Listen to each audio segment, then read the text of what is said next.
ভারতের এমন এক রহস্যময়ী মন্দির যেখানে শ্রী হনুমান ও শ্রী গণেশের মিলিত অবতার বিরাজ করেন, আর এই অবতারের নাম হলো অধ্যন্তা প্রভু অবতার।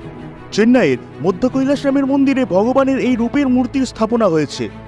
এই মূর্তির অর্ধেক অংশে ভগবান শ্রী গণেশ ও বাকি অর্ধেক অংশে ভগবান শ্রী হনুমানের আকৃতি দেখা যায়। আর এর আসল কারণ হলো শ্রী গণেশ হলেন ভগবান শিবের পুত্র এবং সর্বপ্রথম শ্রী গণেশের পুজোই করা হয়, তাই ওনাকে আদিও বলা হয়। অন্যদিকে ভগবান শ্রী হনুমান হলেন দেবাদিদেব মহাদেবের রুদ্র অবতার এবং শ্রী হনুমান অমরত্বের বরদান পাওয়ায় তিনি সৃষ্টির অন্ত হলেও অনন্ত হয়ে থাকবেন।